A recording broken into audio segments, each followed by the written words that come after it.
We have to be held accountable for their poor selection. No, you have to be held accountable because they have a poor selection. That is 100% our fault. What I'm saying is she got a right to be angry with us. Black women been dogged by black men, drugged by black men, completely ran over and heartbroken by black men, but still don't get bumped on black men. Black women don't do that. Melody also says, I think I'd rather stick pins in my eyes than date a black man. I like a little vanilla in my life, and I might one day be a white dude's wife. If we're going to be men, the first thing we got to do is take responsibility for why our women feel the way they feel. Recently, I did a review of Rebecca Lynn Pope, who was encouraging black women to expand their options because black men are, and I quote, in crisis. Now, what I didn't expect was to see the same rhetoric repeated by a black man. Now enter Dr. Umar Johnson. He recently did an interview with Daily Wrap-Up Crew, which has gone viral multiple times, largely because of the different responsibility he puts on black men as it relates to the different challenges and the different issues that we face today. And I was quite surprised to see the amount of similarities Rebecca Lynn Pope and Dr. Umar have as far as their analysis of the different problems in the black community and specifically who is to blame for it. Now, while Dr. Umar and Rebecca Lynn Pope, they do come to different conclusions. Rebecca Lynn Pope is encouraging black women to swirl if that means they'll be happy. Dr. Umar Johnson does not support interracial dating. But nevertheless, they do have a similar analysis as to why the black community is in the state that it's in. And let me tell you, it all comes down to blaming black men. But before I break it down, I'll show you a few clips and we'll get into it. One of the things I've realized about good black men is that you don't realize that there's not a gazillion more like you. If the men are the providers, what have we been providing for our community? What are we doing for the children who don't have a father? It's like there are not enough good black men. This is something that we have heard from black women for a very, very, very long time. My response to this is always, so are we saying that there's enough good black women? Let me piss in your mouth, fart in your face. I want to on top of your hair and rub it in. How do we exist in a community where all of the black men are bad, but all the black women are good? Like, that doesn't make sense. If these individuals were growing up under the same households, they both were impacted. So this is the issue that I start to have when it comes down to the blame black men narrative. There needs to be a shared level of responsibility if there is to be healing and if there is to be change that's going to impact everybody. There's a lack of awareness around what is eligible and the availability of black men. My husband thinks so many men are just like him. No. See, what you're saying, you're selecting a poor mate. And what I'm saying is they don't have much to select one, so of course you're going to end up with a poor mate. Now, here's another popular one.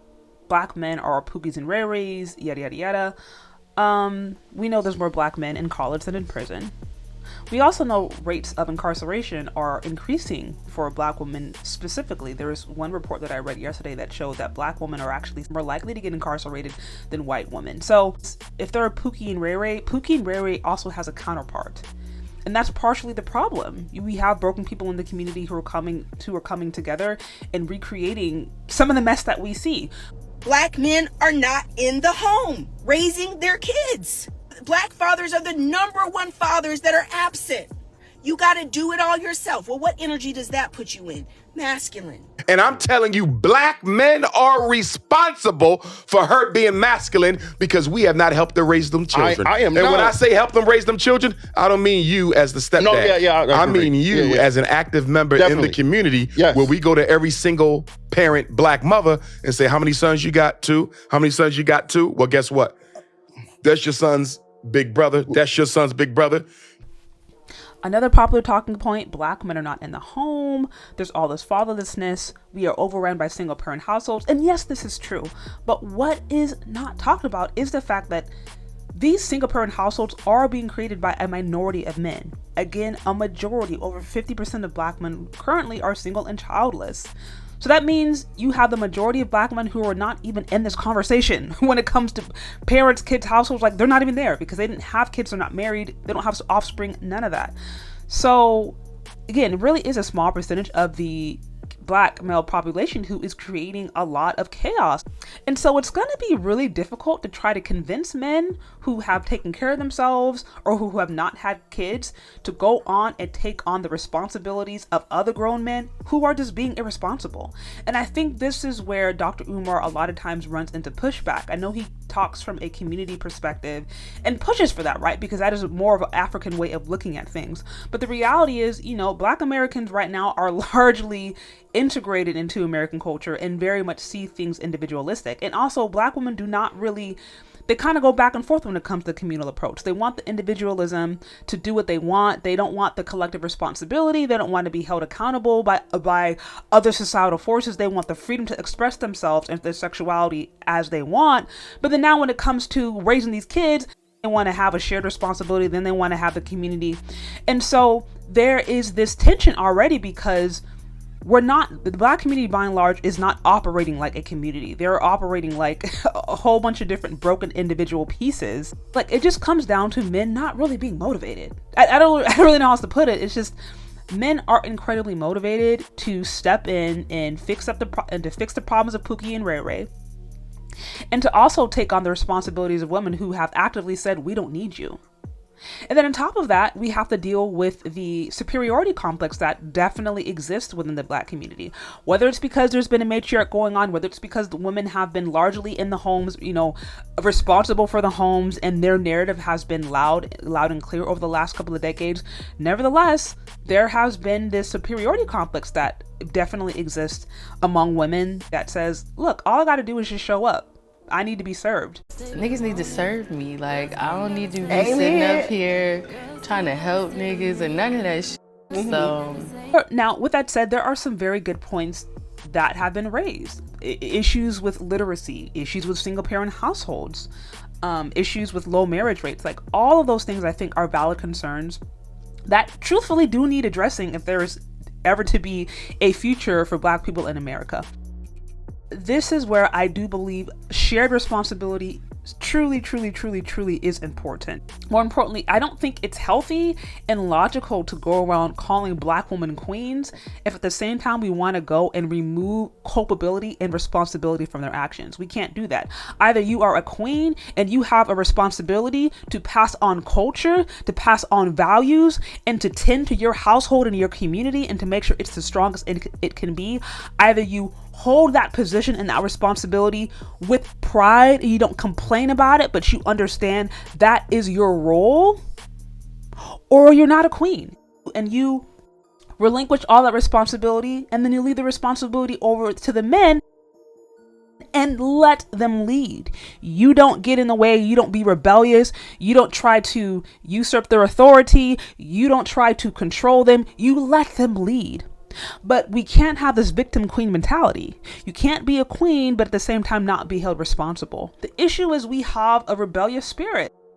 A lot of women today are broken. And truthfully, I think what is needed in the hearts of women is literal spiritual rejuvenation. I've said this before where it's like, to me, apart from God intervening in the hearts of these women, apart from God really giving these women a different spirit, then I see no hope for the black community. I see no hope apart from God. And I truly mean that, because the community is in a state of disarray that apart from divine intervention, nothing will change. Now, the good news is I believe in God. I've seen things in my own personal life change, and so I do believe it's possible.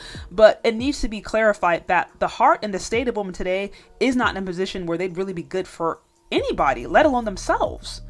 And that's because the corruption is that's because right now the corruption is such in a mature state that these women need to be born again. Only God can save these hoes. Like literally, only God can save these ladies. So this is precisely why I preach the importance of having a spiritual walk, a true walk with Christ, which actually requires death, burial, and resurrection, meaning you dying to your own life and being reborn, aka learning a new way of being.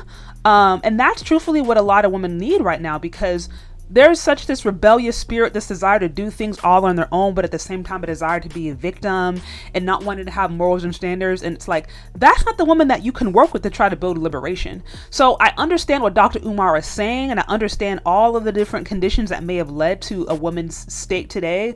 But at the end of the day, women have to take responsibility for where they are at. And if they want to see a better community, that means that they actually have to do their own part.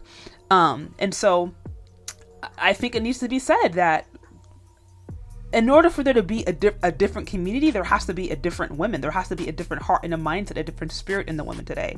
And and the reality is not everybody's going to be going to the next level. Sometimes when you're wanting to go towards a better future or a better society, that might mean that some people are left behind. It doesn't mean that you hate on those people. It doesn't mean that you even wish them wrong, but just the natural process of progression may mean that those people aren't willing to go. They are not willing to move ahead. And so I think that's actually what is really needed to a certain extent. It's like there's this whole toxic idea that's going around, this whole toxic belief that is going around in men and of course in women. And it's like those ideas have to die. Those mindsets have to die if we are actually believing and wanting for a better future. Is that going to be this generation? Who knows? Will it be the next generation? Who knows? But there has to be a spiritual rebirth, and there has to be a renewal in how we see things if there is ever a desire to want to see a better Black community. Apart from that's why I'm saying, to me, apart from God, apart from there being a transformation in our heart and how we think and how we look, and then being willing to support and honor and respect those who are leaders, and provide the resources necessary and provide the work necessary and not complain about it constantly. Apart from that, I really don't know what if anything else would work, truthfully. I don't pretend to have all the answers, but what I do believe is that the current state of modern Black women is not conducive of a better Black America.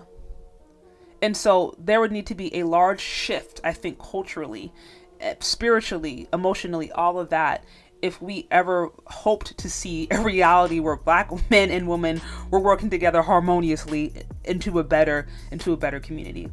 Apart from that, apart from God, I don't know what that's going to look like. I don't know if anything would work. But let me know your thoughts in the comments. Do you agree? If you disagree, let me know. Leave your questions, comments, concerns in the comment section below. Thank you so much for listening if you've gotten this far, and we'll talk later. Bye.